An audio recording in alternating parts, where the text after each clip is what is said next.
Income tax revenue surged as investors received higher gains on sales of stocks amid rising share prices. Issuance of government bonds was 2 trillion yen lower than estimated. Surplus funds topped 1.5 trillion yen. In principle, the government plans to use at least half of the funds to redeem government bonds. Japan's pension service will have to spend at least 800 million yen to address the recent leak of public pension data. Addressing a lower house meeting today, the president of the Japan Pension Service, Toichiro Mizushima, announced that the pension ID numbers of more than 1 million people will have to be altered and new pension documents issued. He said the estimated cost will come to at least 800 million yen. Asked by a lawmaker how the funding will be secured, Welfare Minister Yasuhisa Shiozaki says that a third-party investigative panel will look into the data leak while clarifying who is responsible. He says the issue of funding will be addressed with that outcome in mind. Now weather, good evening. Heavy and localized rain fell in coastal areas of Kanto today. Be very careful with the prolonged rain. And this was the scene in Chiba City as of 10 a.m. The hourly rainfall reached 45 millimeters, causing the roads to submerge like this. Water rose up to ankle high. In the city, 4 houses were flooded below the floor.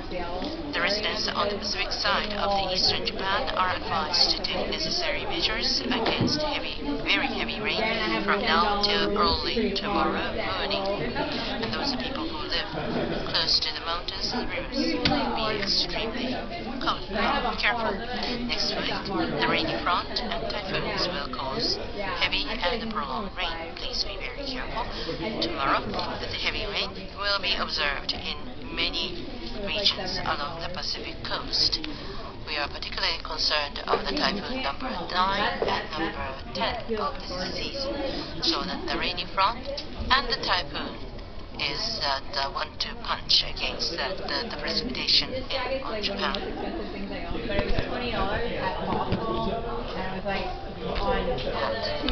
typhoons will reach Japan, but with the double typhoons diverging, there is the possibility that they take a very complicated route.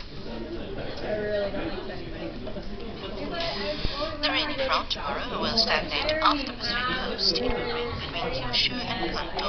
It will rain also in Tohoku and Hokuriku because of the cold air mass in the skies. In Shizuoka and Kanto, you can see that the yellow area describing the heavy rain. But I'd be willing to spend more on... Active raining clouds will pass through Kanto till midnight. The rain will be lighter in the morning tomorrow, temporarily, but will keep falling without completely clearing up. In the afternoon, raining clouds will move north, causing rain between Kyushu and Kanto. Now the regional forecast for Kyushu, Okinawa, Chugoku and Shikoku. There will be rain in the afternoon in southern Kyushu, heavy downpours in some places. The rain will start in the evening. Chugoku may see some sun during the day, but rain is likely in the evening. Daytime temperatures will reach 25 to 28 degrees. In Kansai, Tokai and Hokuriku, it will rain in the morning and evening, but there may be some sunshine during the day. Around 28 degrees, it will be a hot and humid day. Kyoto will have a high of 30. In Kanto, Goshiyutsu and Shizuoka, heavy rain is expected late tonight and early tomorrow morning. Izu Islands, Shizuoka and coastal areas of Kanto, skies will remain cloudy throughout the day. Daytime highs will be 2 to 4 degrees hotter than today. Tokyo will have a high of 27.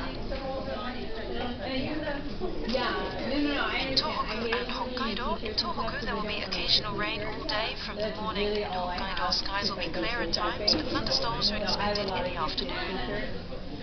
Temperatures in Tohoku will be much the same as today at 25 degrees or higher. In Hokkaido, temperatures will be lower than today, with highs of around 20. Now the 7-day forecast from Sapporo to Tokyo, northern Japan and Hokuriku will see some sunshine on Sunday. The rain will continue in Kanto and Koshikitsu. The weather may be affected by the approach of a typhoon in the second half of next week. From Nagoya to Nara, there will be rain on Sunday and Monday. The typhoon may bring stormy conditions to many areas from Wednesday. Okinawa can expect severe storms. I respect that. I can't do that. And in Saitama, there is a warning of the tornadoes. And also that as we have reported that it will be a very rainy the week next week because of the typhoon and rain from.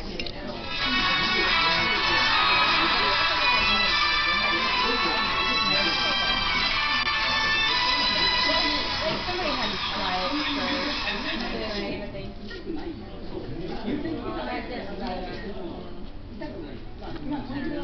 I don't like her. Now we get to the sports. In Women's World Cup, Japan has reached the final for the second straight tournament. So the Tedesco squad has now returned to Vancouver where they're prepared for the tournament. The team arrived in Vancouver on a chartered flight. They were all smiles. Didn't appear tired at all. The members had pledged to one another they will return to Vancouver to play in the final.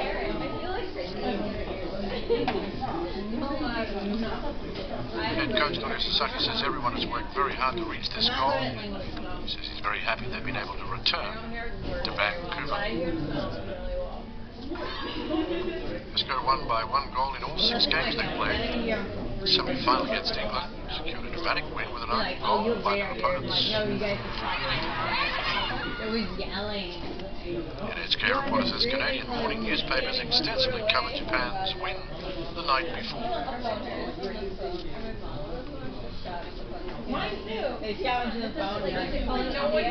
Sasaki has been gearing up for the final against the United States.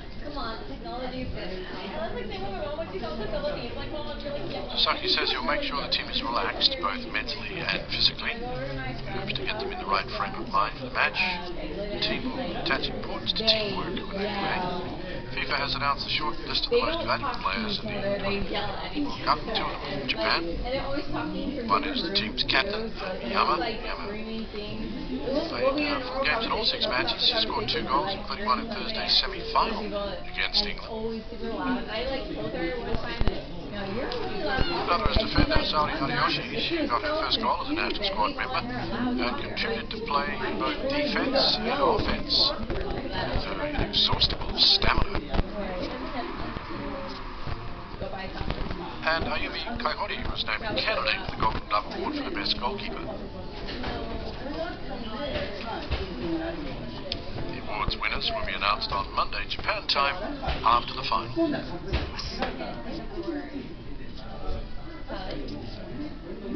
On the US PGA Tour, Japan's Ryo Ishikawa finished the first day 2 strokes behind the leader in a tie for 4th. Ishikawa had failed to make the cut in 3 consecutive tournaments, but his iron shots were at their best in this tournament. He started from the 10th, and this is his second shot on the par 4 14th. He scored his first birdie. On the par 4 first, his tee shot landed in the rough.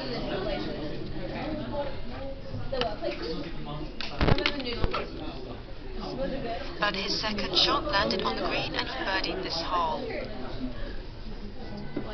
Ishikawa took advantage of opportunities that arose and improved his scorecard. He scored 7 birdies and finished 4th, 2 strokes behind the leader. Ishikawa says he will try not to worry about his scorecard too much and do his best in every shot in the following rounds. Finishing top 12 may win Ishikawa a ticket to a British Open, which he says he admires. So I hope that he keeps up with the game till the 4th round. Japanese swimmer Kosuke Hagano has announced he will not take part in the World Championships beginning later this month due to a right elbow fracture.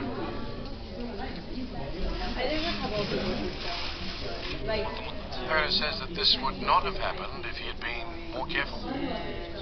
Says he feels very upset because his condition had been steadily improving ahead of the championships. On June 28th, Agano fell off his bicycle while going from his accommodation to the swimming pool in France, where he was training. After a thorough examination, he was informed his right elbow joint was broken. It would take 2 months to heal completely. He won't be competing in the World Championships, which begin on July 24th in Russia, but he expressed his determination to ride out this tough period, looking ahead to next year's Olympic Games. Agano says that being unable to swim for a while will allow him to train other parts of his body and think of various things. He says work hard so he can win gold at the Olympics. Now Japanese Pro Baseball in the Pacific League, third-placed Seibu played fourth-placed Lotte this evening.